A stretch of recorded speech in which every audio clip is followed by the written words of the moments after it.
Ray Dalio did an interview in Singapore recently where he said that cash is a good place for your money right now.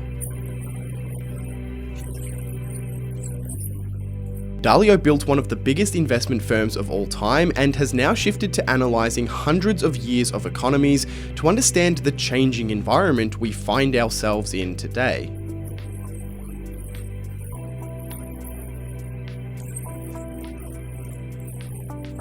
So what are these radical changes that we're going to experience over the next few years?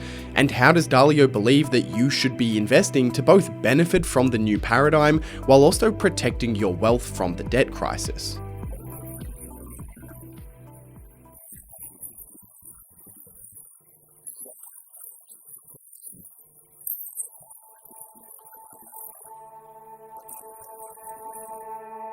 Ray Dalio founded Bridgewater Associates in 1975 and grew it into one of the biggest asset management firms in the world. And a large part of his success is attributable to his obsession with studying the economic patterns that ripple across generations. Most people expect things to play out based on their own personal experiences, as well as events that have happened within their lifetime. But many of the most significant events that the world faces happen over 50, 100, or even 200-year cycles. Things like world wars, pandemics, or changes in world order can happen just once or even no times in a person's life. So there's a tremendous need to study the past to see how these events came to be.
There are three large-scale events that are happening today that no one listening to this video has experienced before, because they haven't happened in our lifetime. The first is the accelerating use of debt by government. And you might think, wait a second, hasn't government always used debt? And yes, they have. But recently, and by recently I mean the last 20 or 30 years, there's been a distinct shift in how government uses debt as a part of their broader policy. Instead of debt being used occasionally when government needs to spend more than they collect in tax revenue, the government now practically never spends less money than they earn in revenue, meaning every year they borrow an accelerating amount of money with no intention of stopping. A problem that has been growing for decades, but moved forward considerably after the huge debt that was needed after both the global financial crisis and then the pandemic. But again, governments can borrow increasing amounts of money for very long periods of time. The problem the US specifically faces is the inflection point regarding interest payments on that debt.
part of government spending goes towards debt servicing, paying the interest on their $33 trillion pile of debt. What Dalio is saying here is that as the debt pile grows, a larger and larger percentage of tax revenue goes towards simply servicing that debt, paying down the debt, paying the interest on that debt, which means a larger piece of the money that the government is bringing in is not going towards redistributing into the economy and fueling the economy in the way that tax revenue should. And the consequence of that is the economy grows slower. It's not as productive, meaning businesses earn less and may need to cut costs and downsize, further fueling an economic slowdown. But the other problem is the supply and demand equation of the bond market.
Interest rates are impacted by the Federal Reserve's decision to raise the federal funds rate or not, but it's important to remember that the bond market is also just a free market, whose prices are dictated by supply and demand. If the US government is flooding the bond market with new bonds because they're borrowing more and more money, so they need to issue bonds and sell them in the market, then someone needs to be there in the bond market on the other side buying those bonds. And if they aren't there to buy them, interest rates will keep going up. And that's a problem because the world probably isn't prepared for higher rates. Jamie Dimon just this week was quoted saying even 7% rates could be an absolute disaster. So that's the US debt situation. I've spoken about this in a few other videos, so I won't go too much longer into this, but it's the first of the big three factors that we haven't seen in our lifetime before. The next two factors are the internal political conflicts and the external geopolitical conflicts. The US has two fairly distinct political camps, and unless you've had your eyes and ears closed, you've probably noticed that the conflicts have been pretty heated in the last few years. And if you've noticed this, it's not your imagination. The two political parties have actually moved apart from each other in terms of views pretty distinctly over the past few decades. The left has gone further to the left, and the right has gone further to the right. It's why you're seeing a rise in populism, political candidates that campaign on the promise of fighting against the elites, against the status quo. People like Bernie Sanders and Donald Trump. And then there's external conflicts, where another country challenges the world's current order. The US, in this case, being challenged by China. And well, we know exactly what happened last time there was a real threat to the world order.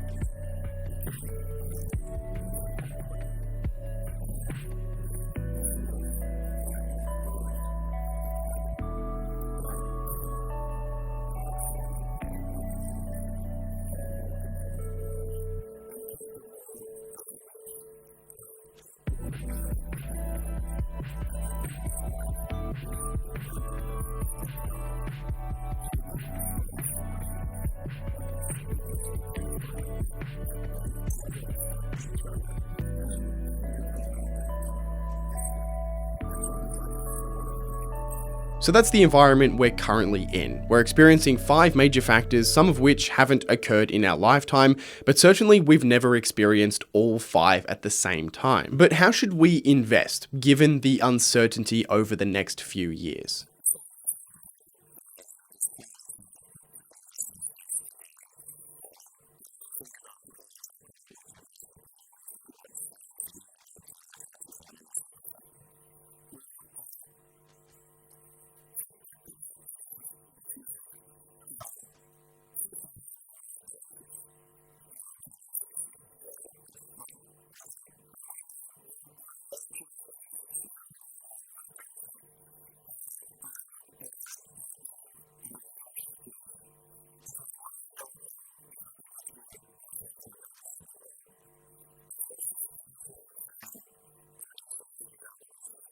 Dalio is a big proponent of wide diversification in your portfolio.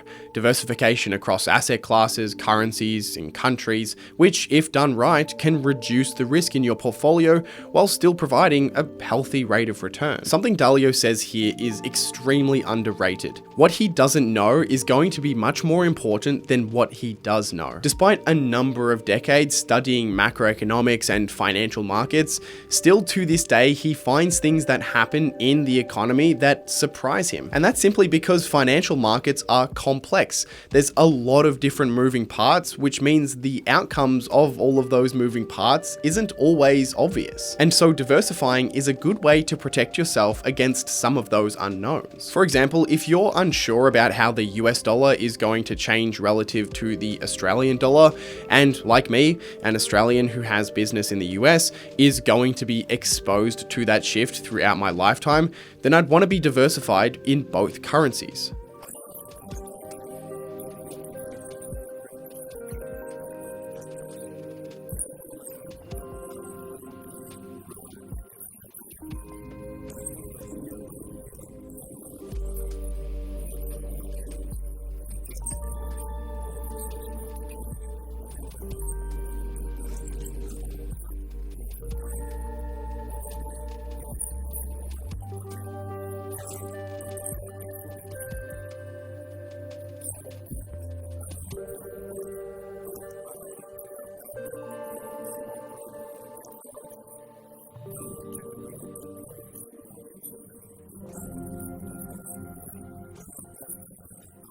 Dalio then swings to talk about picking individual companies, which is something some people may want to do as a part of their overall strategy. And the most relevant discussion today is probably around how we can invest regarding artificial intelligence, if that's something you're interested in doing.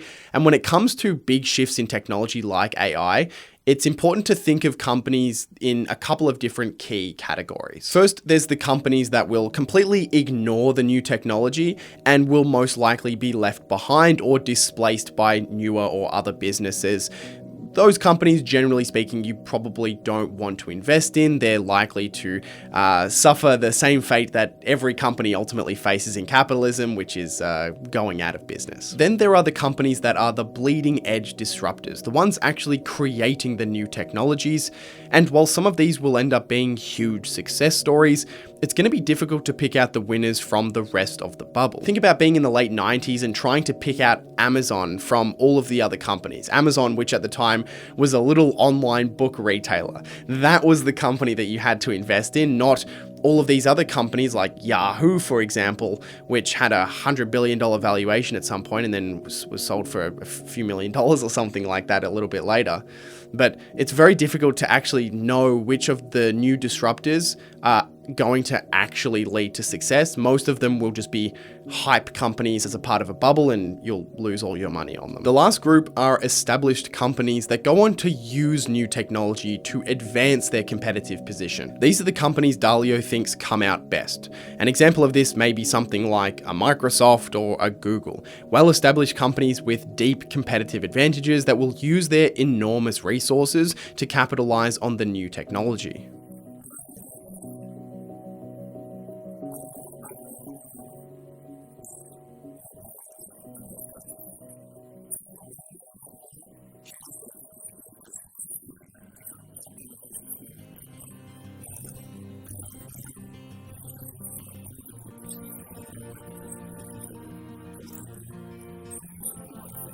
And then Dalio likes a bit of cash at the moment, and that's because cash offers a pretty good return right now. Gone are the days of a 1% savings account. You can get 3.5%, 4%, or even more depending on where you are in the world and where interest rates sit right now. But cash isn't a terrible place to at least have some money. You know, cash generally over the very long term will lose out quite considerably to other asset classes like stocks or property. But as a part of a broader strategy, it's not a terrible place, at least according to Dalio.